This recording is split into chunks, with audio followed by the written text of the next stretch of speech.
بسم الله الرحمن الرحيم والمرسلات عرفا فالعاصفات عصفا والناشرات نشرا فالفارقات فرقا فالملقيات ذكرا عذرا أو نذرا إنما توعدون لواقع فإذا النجوم طمست وإذا السماء فرجت وإذا الجبال نسفت وإذا الرسل أقتت لأي يوم أجلت ليوم الفصل وما أدراك ما يوم الفصل ويل يومئذ للمكذبين ألم نهلك الأولين ثم نتبعهم الآخرين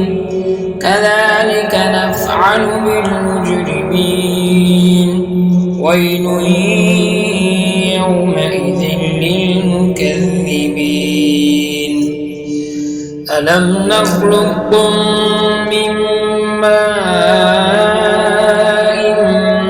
مهين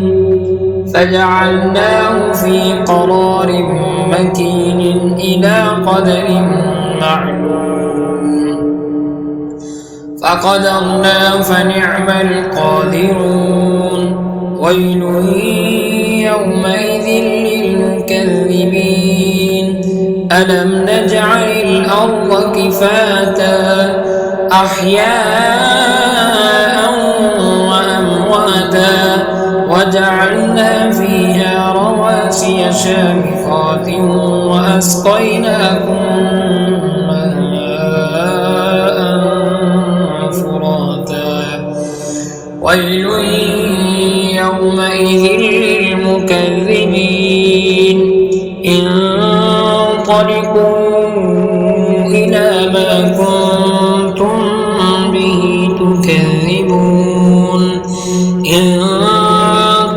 انطلقوا إلى ظل ذي ثلاث شعب لا ظليل ولا يغني من اللهب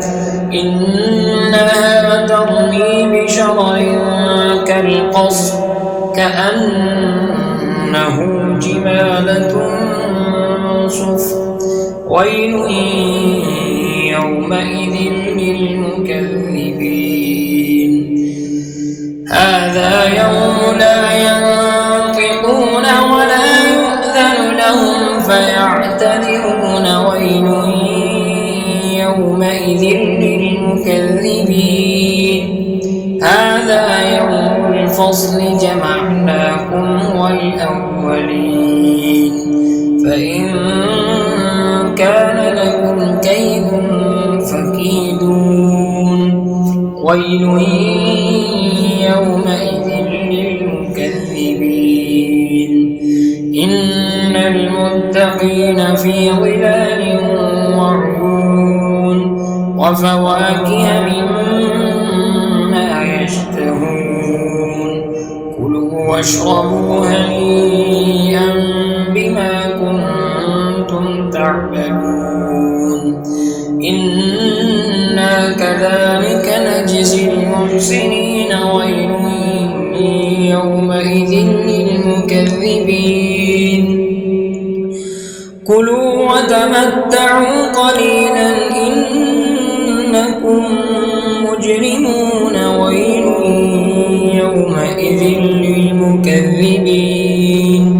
وإذا قيل لهم اركعوا لا يركعون ويل يومئذ للمكذبين فبأي حديث بعده يؤمنون